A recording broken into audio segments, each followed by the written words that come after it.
നമസ്കാരം. Raf talk ഫുട്ബോളിലേക്ക് അവർക്കും സ്വാഗതം. നെയ്മർ ജൂനിയറുടെ മനസ്സ് മാറും. ഇപ്പോൾ ആൾ കുറച്ച് നിരാശനാണ്, ഫ്രസ്ട്രേറ്റഡ് ആണ്. അതിൽ നിന്ന് പറയുന്നതാണ് ഇങ്ങനെയൊക്കെ, ഇനി കളിക്കുന്നില്ല ബ്രസീലിന് വേണ്ടി എന്നൊക്കെ. പക്ഷേ ആ മനസ്സ് മാറും. അദ്ദേഹം ബ്രസീലിനായിട്ട് കളിക്കുന്നത് തുടരും. ഒരു 2 കൊല്ലം കൂടി കളിച്ച് കോപ്പ അമേരിക്കയിലെത്തും. അവിടെ നിന്ന് ഇനിയൊരു 2 കൊല്ലം കൂടി എന്ന് അദ്ദേഹം പറയും. അതാണ് ഞാൻ പ്രതീക്ഷിക്കുന്നത് എന്ന് മാർസലോ ബെച്ച്ലർ പറയുന്നു. ബ്രസീലിലെ പ്രമുഖ ഫുട്ബോൾ ജേർണലിസ്റ്റാണ്. TNT സ്പോർട്സിനായിട്ട് വർക്ക് ചെയ്യുന്നയാളാണ്. അദ്ദേഹമാണ് ഇങ്ങനെ ഒരു അഭിപ്രായം നെയ്മറുടെ റിട്ടയർമെൻറ്റുമായി ബന്ധപ്പെട്ട് പറഞ്ഞിരിക്കുന്നത്. നിരവധി ബ്രസീലിയൻ ആരാധകരും നെയ്മർ ആരാധകരും ആഗ്രഹിക്കുന്നത് അത് തന്നെയാണ്. വളരെ വിശദമായിട്ട് ബെച്ച്ലർ നെയ്മറുടെ ഈ ഒരു സിറ്റുവേഷനെ കുറിച്ച് പറയുന്നുണ്ട്. ഞാൻ വിചാരിക്കുന്നത് നെയ്മറുടെ മനസ്സ് മാറുമെന്നാണ്. ഇപ്പോൾ അദ്ദേഹം നിരാശനാണ്. ഫോർ നൗ നിരാശനാണ്, സാഡാണ്, ദുഃഖിതനാണ്, ഫ്രസ്ട്രേറ്റഡ് ആണ്.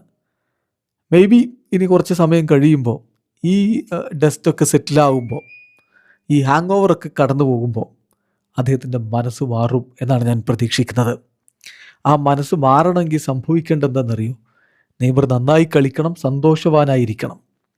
അങ്ങനെ നന്നായി കളിച്ച് സന്തോഷവാനായിരുന്നാൽ നെയ്മർ പിന്നെ വന്ന് പറയും, എനിക്കിനിയും ഒരു 2 വർഷം കൂടി കളിക്കണം, കോപ്പ അമേരിക്ക കളിക്കണമെന്ന്. ദെൻ കോപ്പ അമേരിക്കയ്ക്ക് ശേഷം അദ്ദേഹം പറയും, എനിക്ക് അടുത്തൊരു 2 വർഷം കൂടി മുന്നോട്ട് പോകണം, എത്ര കാലം കളിക്കാൻ പറ്റുമെന്ന് നോക്കാം എന്ന് അദ്ദേഹം പറയും. അതാണ് ഞാൻ പ്രതീക്ഷിക്കുന്നത്. പക്ഷെ അതിനൊക്കെ വേണ്ടത്, ഇത് സംഭവിക്കണമെങ്കിൽ നെയ്മർ ഹാപ്പി ആയിരിക്കണം, സന്തോഷവാനായിരിക്കണം.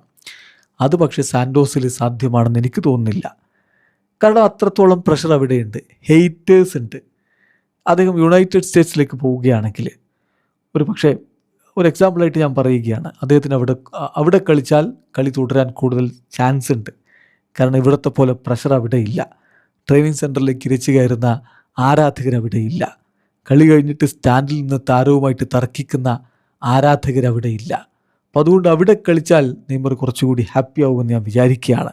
പിന്നെ ദേശീയ ടീമിൻ്റെ കാര്യത്തിലേക്ക് വന്നാൽ, നെയ്മർ ദുഃഖിതനാണ്, ഡിസപ്പോയിൻറ്റഡ് ആണ്. ആ ഹാങ് ഓവർ ഉണ്ട് എന്നൊക്കെ പറയുന്നു. ഈ ഹാങ് ഓവർ കടന്നു പോകും. അദ്ദേഹത്തിൻ്റെ വേൾഡ് കപ്പ് നമുക്കറിയാം, പരിക്കാണ് കൊണ്ടുപോയത്. ഇനിയിപ്പോൾ അടുത്ത വേൾഡ് കപ്പ് എന്ന് പറഞ്ഞാൽ ഒരുപാട് ദൂരെയാണ്.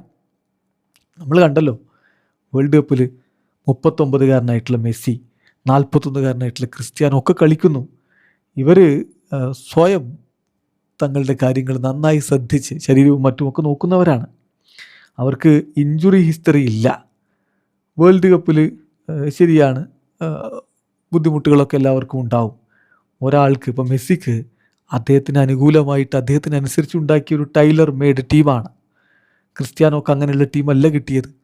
ഇനിയിപ്പോൾ 38ാമത്തെ വയസ്സിലേക്ക് വരുമ്പോൾ നെയ്മർക്ക് ഒരു ടൈലേർഡ് ടീം അദ്ദേഹത്തിന് വേണ്ടി ഒരുക്കി കൊടുത്താലും അത് വർക്കാവുമെന്ന് ഞാൻ കരുതുന്നില്ല. കാരണം നെയ്മർ മെസ്സിയല്ല. പക്ഷേ നെയ്മർക്ക് അപ്പോഴും കളി തുടരാൻ പറ്റും, ടീമിനെ സഹായിക്കാൻ പറ്റും, ഞാൻ വിശ്വസിക്കുകയാണ്.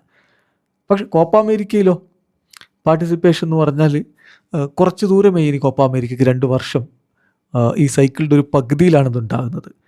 നെയ്മർ ഹാപ്പി ആണെങ്കിൽ അദ്ദേഹം ദേശീയ ടീമിൽ കളി തുടരും എന്ന് ഞാൻ പ്രതീക്ഷിക്കുന്നു. അങ്ങനെ തുടരണം. ഇങ്ങനെ ഒരു ബിറ്റർ നോട്ടിൽ, ഒരു സങ്കടത്തോടെ, അല്ലെങ്കിൽ അത്ര കൈപ്പേറിയൊരു അനുഭവത്തോടു കൂടി വിട പറയേണ്ടവനല്ലല്ലോ നെയ്മർ.